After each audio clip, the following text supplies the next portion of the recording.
What's up, guys? MainManSWE here, hoping everyone is doing well under the dire circumstances. A viewer of mine requested on my stream that I make a wish list video for the next update, the next patch of Tekken. A lot of people were disappointed with 3.30, with tracking hell sweeps, and, well, basically no buffs for Gigas, Eliza. Some characters weren't nerfed, like Geese, and, well, etc. You know, well, so what would I do if I was in charge? Well, I don't know. I'd do a better job than the people who are in charge. I think a lot of people think they know how the game should be balanced, but this is the same community that thought that Akuma for 2.5 years was completely fine. He's mid-tier, you know, even the best players in the world said as much, and then suddenly everyone's like, well, he's too strong, because suddenly a few players are doing well with him. So I mean, we're all guessing a lot. This game is just so complicated that I am gonna share my opinion with you guys, but, you know, I don't have the answers. I know that a lot of other people don't have the answers. Maybe Nee has the answers, maybe Arslan, I don't know, but the game is complicated, so. And I'm gonna do some big stuff.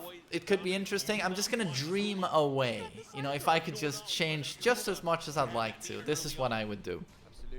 So first of all, universally, generally in Tekken 7, it's true that the power creep has been a bit too much in Season 3. Everyone juggles like crazy, wall travel is just infinite, you know, goodbye Lee as the king of wall travel. Everyone else does it just as well as you now. And the damage is absurd. In Season 2, where Heihachi, you know, it felt like, wow, he really does above average damage, much more than everyone else. These days, goodbye Heihachi, everyone's doing just as much damage as you. Even people who used to do little damage do a shitload of damage now. And yeah, it's basically almost back to Tag 2, where it's like I mean, you have 2 life bars in that game, but 2 wrong guesses and you were dead. That wasn't exactly how most characters operated in Season 1 and Season 2 of Tekken 7, but in Season 3, you know, introducing Fakumram now, I love him, he's my new main, but seeing his damage, I'm like, you know, you launch someone once, bam, 1 wall combo, and then if they guess wrong at the wall, you know, with Fakumram's charges and everything, blam, they're dead, and it's just a little bit too much. So what I would do is I would actually increase health by 15 points. So health goes from 170 to 185. And that could be seen as drastic, but I think it's an easy way to, rather than changing everyone's damage, you know, an easy way of, yeah, not having absurd damage in the game. But that would make poking less strong. So another change could be just to scale combos more, you know. As soon as you launch someone, the initial hit after the launch does less. The third hit, less. And then, you know, even less after that. Maybe that could be something. You know, it's just from my point of view, I gotta agree with everyone who says that it's just too damaging right now, combos and wall pressure. And then I would decrease, some people might not agree, I would decrease rage art damage a little bit.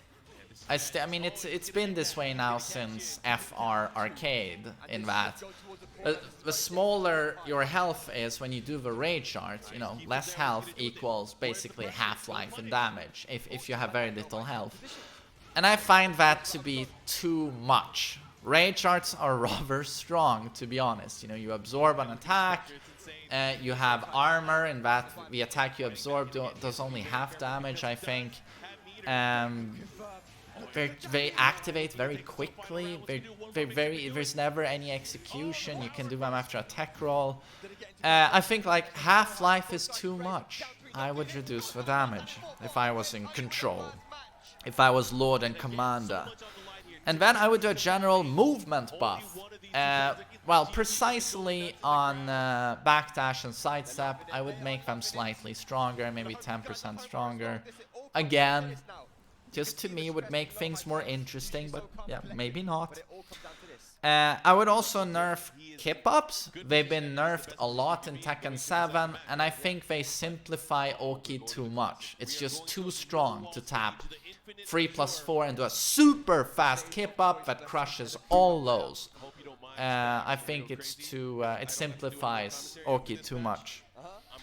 And then I would, this one I think everyone's gonna agree on these days because it just keeps getting worse and worse. Ever since the fucking RAM update, I feel like online connectivity is not very good. Could be Corona as well, fucking up everyone's broadband. You know, lockdown, everyone's at home watching Netflix. But I would improve online stability. I would introduce a penalty for plugging. Please? Every other fighting game has it? Correct me if I'm wrong, but I know Mortal Kombat and Street Fighter have it. Why can't we have penalty for plugging in Tekken 7?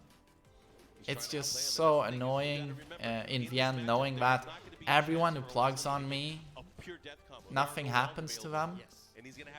And if they get, you know, a higher disconnect ratio, the people who plug are usually also save scummers. You know, it comes hand in hand. They can hold their load save before they got the penalty, so they don't even get a disconnect increase. So the guy who plugs on me the most is a toxic Noctis.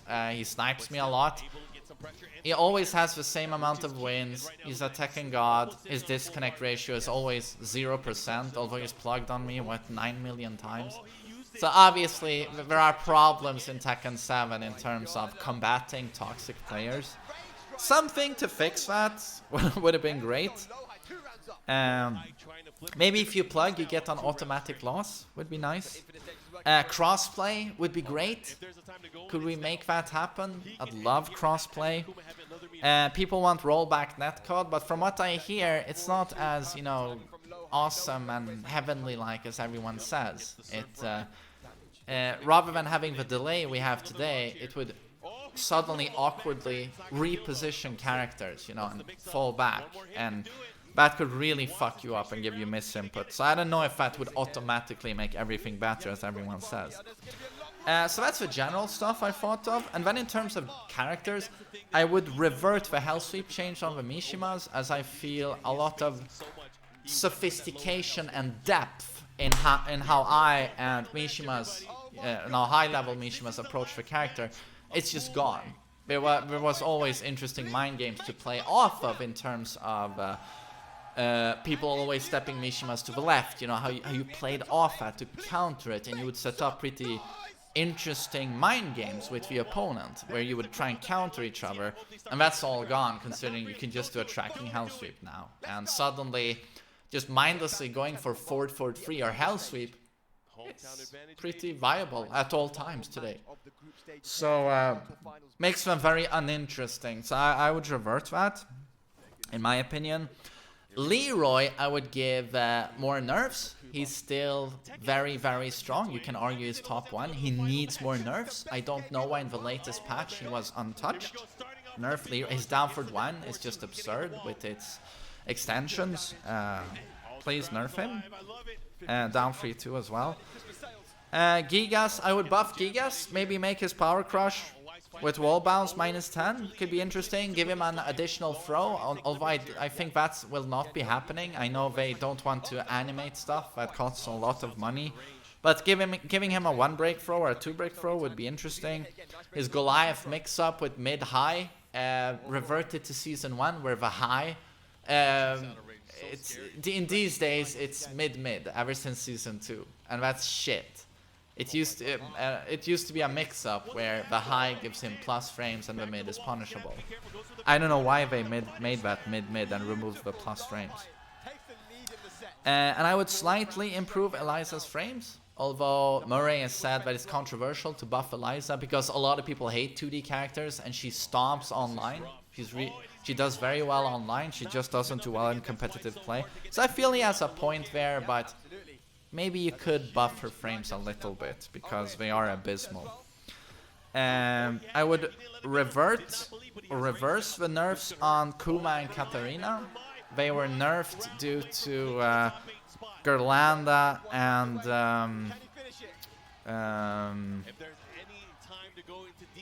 Jesus, what's his name? Sorry, I'm still so early, I'm very tired. Rangchu. Rangchu and Gerlanda did very well, respectively, with those characters in Tekken World Tour 2018. So Katarina was nerfed and Kuma was nerfed. As annoying as those two characters are to in online or to beginners and intermediates, I feel like they didn't get deserve as hefty nerfs as they got, especially Katarina's down forward 1. Her hop kick was always, you know, maybe a little bit too insane with its crushing. I don't like the Tekken 7 hop kicks overall, they are so brain dead. So that nerf I agree with, but yeah, the rest was too much in my opinion. And I would give Akuma and Geese additional nerfs. I love Geese, but he's too much in my opinion. So I would even do an additional meter nerf on both of those characters, just slightly more. And Akuma's down 2 should be even worse on whiff. Down 3 should require you to be right next to the opponent to get a clean hit. It's too generous with clean hits in my opinion, considering what it does if you have meter. Down 3, if you have meter, is an unseeable low launcher that is +5 on block. Yeah. That's still so fucking high. And Geese Moonslicer should do less damage. It's too much. One of the hypest matches ever. And unfortunately, these days, Corona, no Tekken tournaments. It's really boring. But yeah, considering how this is affecting, you know, everything. But yeah, there are bigger things to cry about these days, quite literally. King should be nerfed a little bit, I would say. Forward, neutral 2 should be -15, not -14 in my opinion. Why does he have great lows? Yes, amazing throws. Forward 2-1, make it -11, make it punishable. Sidestep 2 and forward 1. Why are they both -5? Make them -7, please.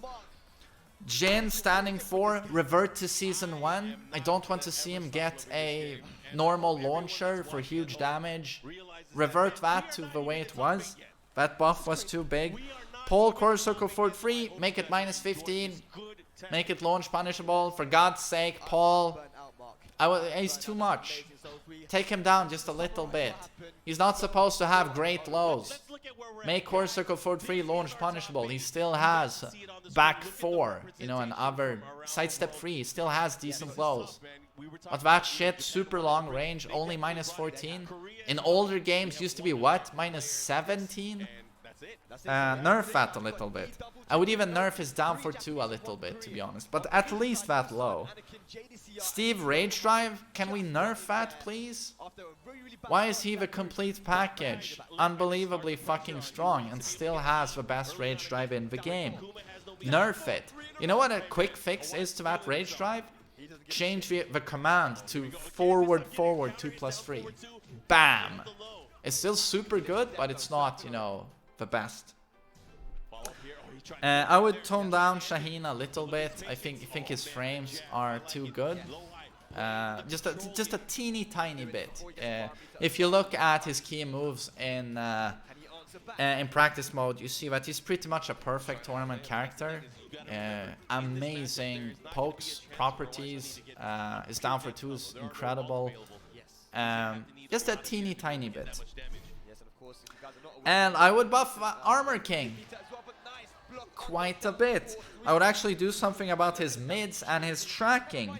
Maybe specifically his down forward 1+2 could just give something guaranteed on hit. Just do something about that move. They've tried to buff it before. Season 3, they made it like 2 frames faster, I think. Or was it even 3 frames faster? They really buffed the speed on it. But maybe do something on counter it. Just something to buff that attack. And maybe forward 3 could be better than neutral on block. Maybe it could give him +1. Only +1 on that would do a lot. Or +2. Or maybe +8. No. But just do something with that. And I don't want to bore you guys to get into every character I feel should be changed. But I think only the things I listed here would make the game more interesting, in my opinion. And of course, when I listed the stuff like, you know, general movement buff, crossplay, I know that I'm fucking dreaming. It's probably not going to happen, but Wouldn't it be awesome if they could do something like that? And you might say, well, it's so late in Tekken 7's lifespan, why would they even do that now? It's so late. Well, you have a point, but still, Tekken 7 has momentum, and it seems pretty much confirmed now that we actually are getting a Season 4. In a press release for... I should have mentioned this at the start of the video, but in a press release for Soul Calibur and Tekken 7, Soul Calibur 6 and Tekken 7 by Bandai Namco,